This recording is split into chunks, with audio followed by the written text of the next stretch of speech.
The Tigard Hotel was the Grand Hotel of Elkins. It was built at the turn of the century. We had a series of community meetings, and at the end of those meetings, Woodlands had agreed to not only purchase the building, but that we would look at converting it back to a boutique hotel.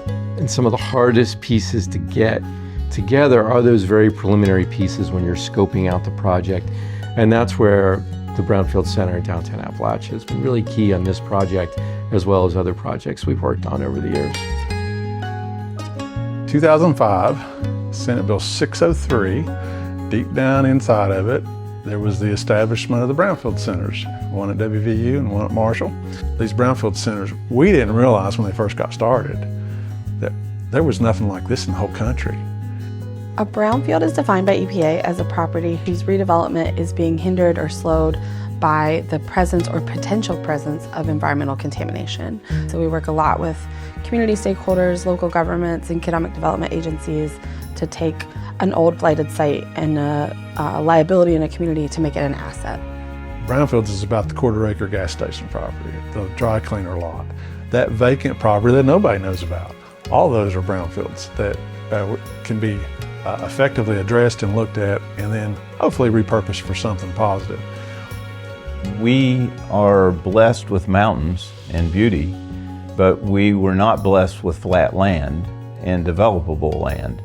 And the land that we had already been developed, had been used by industry, and a good way to look at that was to say, how do we get the land that we have that has some contamination to it back into productivity? Senator Plymel in the legislature, Ken Ellison at West Virginia DEP at the time, put their heads together and came up with this idea of these two centers that would help communities access that federal funding, educate the general public about brownfields, help identify sites, and work with the DEP, work with the development office, and work together to help educate communities and redevelop those brownfields. The center at the time, we had to be more optimistic and more risk-taking than other entities, because when the phone calls came in and said, hey, I'm interested in this project, what can you tell us about it, or can you help us? The people that were calling us at the centers had already been told no over and over and over again. So it was really a belief that I think George and I both shared, that if we collaborated together, that we could serve all the communities of West Virginia better. We needed to be safe environmentally first.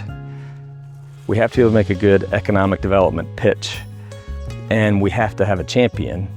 And by doing those things together, then we can grow and do all these other great things. You know, a city manager of a small town of 10 or 15,000 people, which is big for us, is not going to have the expertise in everything that they need to know. And so having people at the centers that have that brownfield expertise that can step in and advise and support is really critical. When we were first getting started, it was all about writing grants and helping people get money. As I always say, if you don't apply for a grant, you got a 100% chance of not getting it. So we were doing those kinds of things early on, but then all the other components that started coming into play, and that's when we realized, you know, the brownfield funding side of it is the first money in on a lot of projects. It really helps jumpstart projects and helps get them rolling. And as we started getting into it, we realized, gee, this is unique, and this is something really different. And a whole lot of folks know about little old West Virginia and their brownfields program, all because of that vision that Senator Plymel and Ken Ellison and some of those folks had early on to make this happen. We can bring the services and investment in the early costs to analyze what these structures need or lack, or what codes need to be met, and the variety of services that need to be brought to the table in order to successfully engage in a full redevelopment process for these structures. You know, it takes a really long time to go from hearing about the potential of a project or hearing about a property that needs some remediation, and then sort of shepherding that property all the way through the process. And so one of the things that we work really closely on with the Brownfield Assistance Centers is to identify those properties at whatever stage in that process that they're in, and then follow along with those properties and see where we can plug in.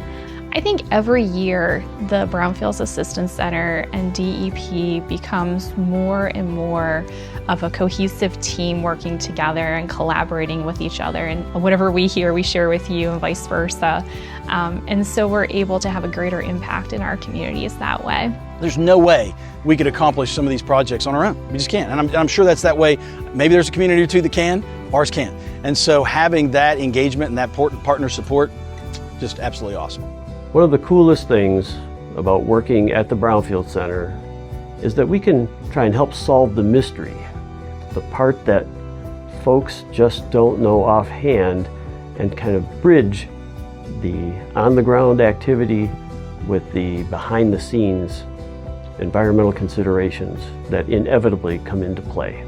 It's just a mutually beneficial relationship where we can use our grants and help as much as we can throughout the state, and they connect us to really great projects. We could not do what we do without the Brownfields Assistance Centers, and I think it's something that really propels West Virginia ahead of other states. I think out of everything that Brownfields does, which is amazing across the board, from the grant writing assistance all the way to actual financial assistance on your projects, the partnerships that they bring to the table, because of this statewide experience of Brownfields is the most impactful piece to any of our projects and anything that we want to get done that Brownfields has been able to do.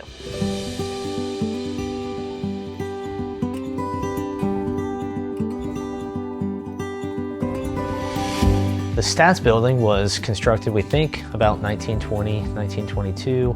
It was designed by the first registered African-American architect, John C. Norman, and it had been derelict over the last 20 years or so, sort of abandoned slowly.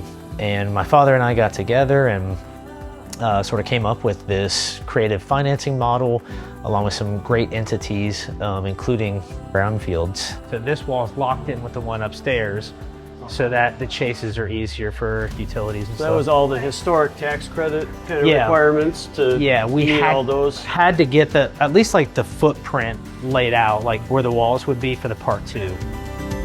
Brownfields helped us get drawings essentially, and that allowed us to pursue financing, apply for new market tax credits, for historic tax credits, and it was tremendous for the project. It just would not have happened without the support of Brownfields. I think that this was the first time that we actually showed this can be done, this is how we see it can be done, and it's worked very well. Having a whole cohort now of communities and people who are trying to address these projects, figuring out how do you make this work in West Virginia, in very rural communities, it's been key for us. I mean, this kind of peer exchange is exactly how we've been able to move the needle in Elkins, and I think how we're going to be able to move it forward as a whole state. It's really rewarding when you get to work with a community or a developer, and then, you know, months or years later, you get to drive by that site and see it in a brand new reuse, and it's improving the quality of life for our citizens. It's creating jobs.